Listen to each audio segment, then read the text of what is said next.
E aí, meus jovens ou pessoas de qualquer idade?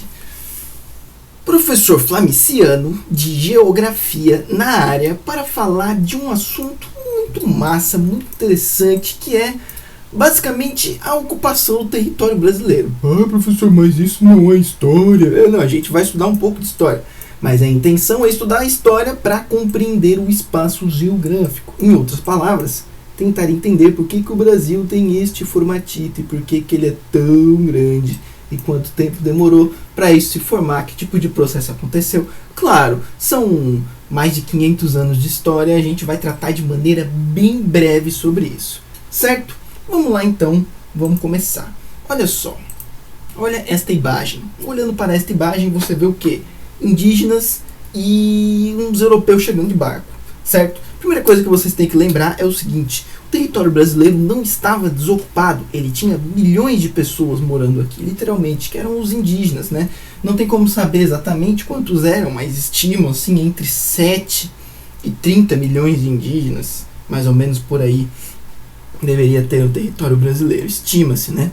E mais de 90% dessa população indígena desapareceu, né? Hoje tem menos de 400 mil indígenas no território brasileiro.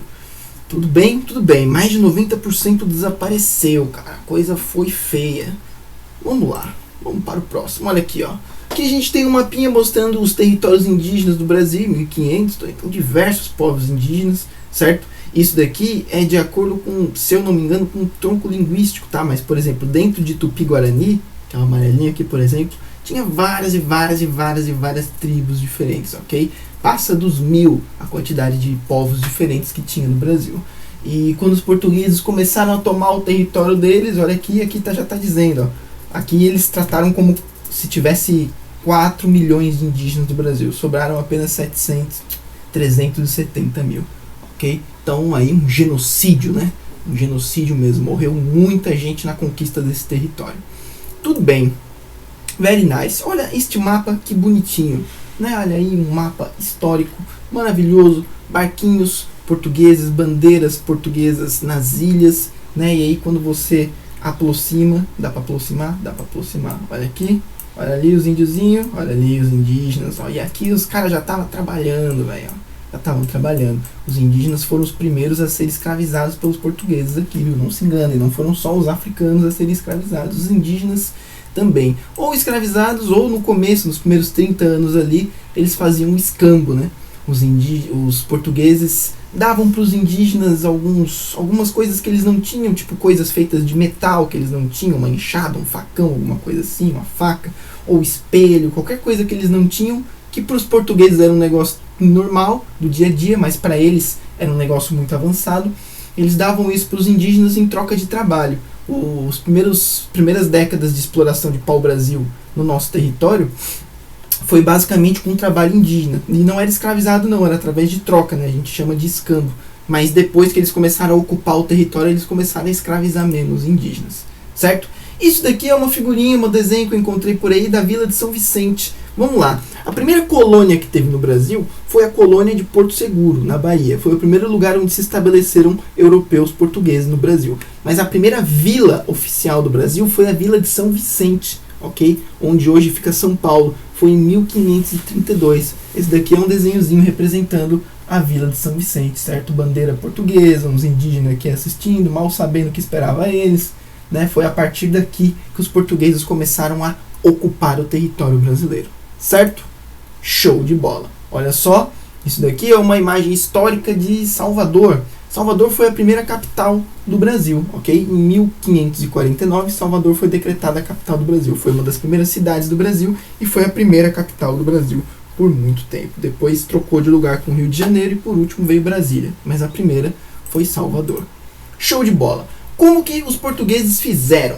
Eles dividiram o Brasil em capitanias hereditárias. Qual que é o rolê? Eles tinham que começar a ocupar logo esse território porque eles estavam com medo de alguém ocupar antes deles, né? Naquela época não tinha escritura de terra, então eles descobriram, mas se alguém viesse antes, ia pegar antes deles e o pau ia comer.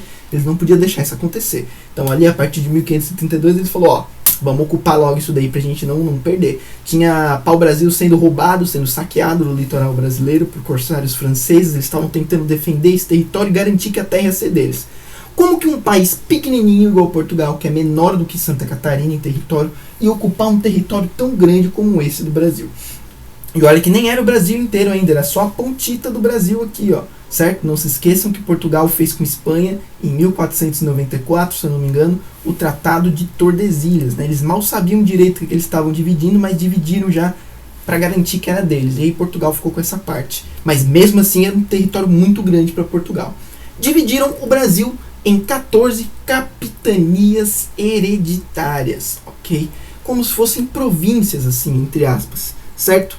E deram um nome para cada capitania hereditária, passaram uma linha reta aqui, ó, flau. Cada uma dessas daqui é uma capitania. Tinha a capitania de Espírito Santo, Porto Seguro, Ilhéus, Baía de Todos os Santos, Pernambuco, Itamaracá, Rio Grande, mais um monte. Tinha 14. E aí eles distribuíram essas capitanias, essas 14 capitanias, para donatários. Como assim donatários? Donatário era isso daqui, ó. Donatário vem de doação, né? Portugal distribuiu essas terras para uma pessoa e essa pessoa ficava responsável por fundar vilas dentro de cada capitania. Então, por exemplo, ó, a capitania de Pernambuco vai ser minha. Aí eu vou lá, assino a carta, eu sou o donatário da capitania de Pernambuco. Eu sou o dono disso daqui, certo? Eu sou responsável pelo quê? Eu sou responsável por administrar essa capitania com os meus próprios recursos, certo? Como se fosse, tipo, digamos assim, entre aspas, um governador de um estado. Eu vou administrar, eu vou fundar novas vilas e novas cidades na minha capitania, vou distribuir terra para a galera trabalhar e produzir riqueza e procurar ouro, procurar essas coisas, ver se eu encontro alguma coisa, certo? E eu era meio que a autoridade na parada, assim, e eu tinha poder até para punir quem desobedecesse e por aí vai. Então o donatário ele se tornava um cara poderoso na capitania, certo? E a capitania a gente chama de capitania hereditária porque essas capitanias eram passadas de pai para filho. Então depois, quando eu morresse, a capitania de Pernambuco ia ficar com meu filho. Só que tem uma questão, eu não podia vender a minha capitania, certo? Então você ganha a capitania, você é um donatário, mas você não pode vender. Você tem que administrar e cuidar dela até o fim da sua vida, ok? Bom, no final das contas, só 2 capitanias deram certo. Só 2. A de São Vicente, aqui embaixo, e a de Pernambuco. O resto não deu muito certo. Histórias diversas, tá? Pesquisem, vocês vão ver. Teve donatário que morreu, teve donatário que nem veio pro Brasil, teve umas capitanias que ficaram abandonadas. Olha só que bonitinho isso daqui. É um mapinha histórico, ó, com todas as capitanias e com o nome dos caras que pegaram as capitanias. Ó, capitania de Duque do Aneiro, capitania de Francisco não sei o que, Vasco não sei o que lá. Olha aí, muito louco. Tudo certo. Continuemos. Que já foi, capitania. Olha aí, procurei no Google donatário, o que apareceu. Aí um português, ó. Um português. Quem quer ser português? Não faço ideia, mas está aí representando um donatário. Olha só, capitania de Jorge Figueiredo Correia, capitania de Francisco Pereira Coutinho, o nome dos caras que ganharam as capitanias, os donatários, né?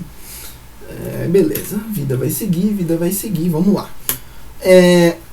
Esse esquema de capitanias hereditárias ele vai perdurar até a independência do Brasil. Mas a gente vai falar disso mais pra frente. Aqui eu queria lembrar de vocês uma parada importante. Atividades econômicas que aconteceram no Brasil durante essa colonização. Primeira atividade econômica importante, pau-brasil. Foi a primeira coisa que os portugueses extraíram do litoral brasileiro, da Mata Atlântica. Tá? Os caras extraíram muito pau-brasil mesmo. Levavam para a Europa e usavam o pau-brasil para tingir tecido, fazer tinta vermelha. Não era nem pela madeira, era para poder tingir tecido e que era um corante natural vermelho que era muito caro na época. Segunda atividade econômica importante, cana-de-açúcar. O rosinha aqui, ó. Cana-de-açúcar do litoral do Nordeste e do Sudeste. A partir da primeira vila ali de São Vicente já começaram a plantar cana-de-açúcar. Uma atividade secundária, digamos assim, foi a pecuária, certo? A pecuária feita mais no interior, não faziam muito no litoral. O litoral deixavam mais para agricultura de cana-de-açúcar. No interior, criavam gado, ok? Mas esse gado era criado mais para abastecer o mercado interno mesmo, quer dizer, para as pessoas comerem aqui no território brasileiro. Já a cana-de-açúcar era voltada para o mercado externo, para vender. Aí depois, bem mais para frente, já lá no século 18, 19, veio a mineração, certo? Foi quando eles finalmente descobriram ouro no Brasil. Okay? O ouro ele foi descoberto no interior, né? Principalmente em Minas Gerais, por isso que tem esse nome, Minas Gerais, por causa da mineração, mas também um pouco aqui no centro-oeste, um pouco no nordeste, mas Minas Gerais foi o ponto mais importante. Outra atividadezinha interessante também da gente citar foi lá na floresta amazônica. olha só, o interior do Brasil ele ficou esquecido, entre aspas, assim, por muito tempo. A colonização começou pelo litoral, né, a divisão de terras se deu aqui no litoral, então, e o interior era ocupado por indígenas, cheio de floresta, era um negócio difícil para os portugueses ocuparem. Aqui na floresta amazônica, eles vinham aqui pelo rio Amazonas, ó. Eles ocuparam através do rio Amazonas, vinham de barco mesmo, o rio Amazonas é gigante, eles vinham pelo oceano e entravam pelo rio Amazonas. Tanto que a maior parte das cidades foram fundadas justamente na beira do rio, ok? E até hoje, as maiores cidades da região norte ficam ali na beira do rio Amazonas. E o que tinha lá? Drogas do sertão. A gente vai falar disso mais pra frente, mas era diversos itens que eles encontravam na floresta e levavam para vender na Europa, certo? Aqui a gente tem outro mapa, que daí vai ter outras coisas, mas também vai ter a cana-de-açúcar, também vai ter a mineração, também vai ter o pau-brasil, a pecuária, a droga do sertão, só que vai ter outras coisas mais secundárias, assim, a erva mate aqui no sul, ou a produção de algodão também no interior do Nordeste. Vida que segue. Vamos lá, vamos falar agora de mão de obra. Quem é que trabalhou na ocupação desse Brasil? Ora, a mão de obra principal, primeiro, foram os indígenas. Os indígenas trabalharam primeiro por escambo e depois eles foram escravizados, ok? Não se enganem, também teve escravidão dos indígenas por muito tempo. Apesar da Igreja Católica ser contra, Portugal fazia do mesmo jeito. Aqui a gente tem uma pintura do Debré representando isso daí. Claro, a gente não pode esquecer da grande tráfico de pessoas que foi feito da África para o Brasil. Esse não é bem o tema agora, é um tema muito profundo, muito complexo e uma parte muito triste da história do Brasil, né? Mas milhares de pessoas foram trazidas à força da África para trabalhar no Brasil, ok?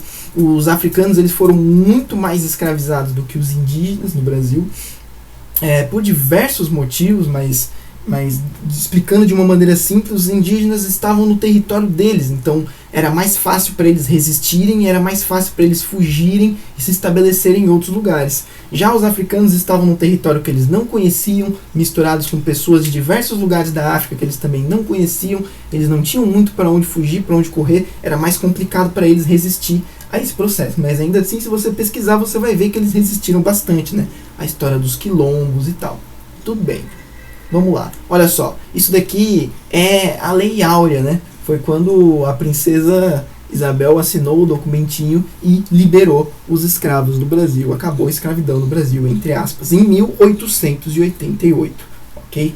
No final, os africanos escravizados, eles acabaram, a grande parte deles continuando trabalhando, recebendo quase nada, entende? Não mudou muita coisa assim da realidade deles, tipo, vocês estão livres. Mas não deram oportunidades para eles, não deram estrutura, não distribuíram terra para eles. Então foi um negócio complicado assim. Mas foi um passo muito importante na história. Isso foi em 1888. O processo de liberação da mão de obra escrava no Brasil incentivou as imigrações, ok? Ali no final, no final de 1800 e no início de 1900, muita gente veio da Europa e da Ásia para o Brasil. Aqui em Santa Catarina, por exemplo, grande migração alemã e italiana. Lá em São Paulo, grande migração italiana e japonesa também, por exemplo. Por quê? Porque os descendentes de africanos, os negros que eram escravizados, quando eles foram liberados pela Lei Áurea, e agora os senhores tinham que pagar um salário para eles trabalharem, muitos senhores se negavam a pagar salário para os africanos, mesmo que não podia mais escravizar, eles queriam continuar escravizando.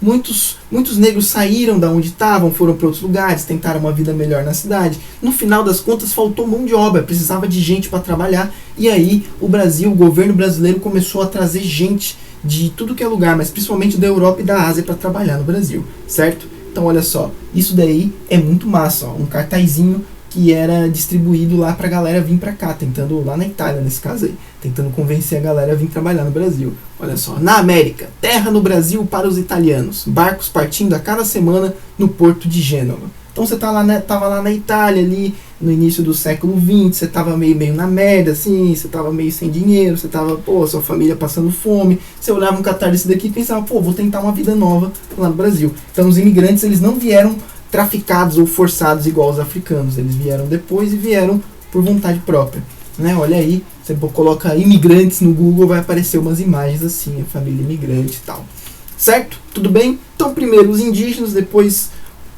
os africanos e descendentes de africanos do Brasil, e depois os imigrantes, foram os principais mão de obra no Brasil. Os africanos trabalharam mais nas plantações de cana-de-açúcar e os imigrantes vieram para trabalhar mais nas plantações de café, que foi mais para frente, foi mais no século XX ali. Tudo certo, tudo certo, tudo certo. Não vou me esquecer do Tratado de Tordesilhas, certo? E não vou me esquecer também que esse tratado foi desrespeitado por Portugal, eles foram ocupando mais o interior do território brasileiro, e aí tiveram que fazer um novo tratado em 1750 com a Espanha, que foi o Tratado de Madrid, que daí é essa linha vermelha aqui, ó. Mas ainda assim depois Portugal pegou. Portugal não, né? O Brasil já era independente, o Brasil acabou anexando mais uns territórios, certo? Tudo certo.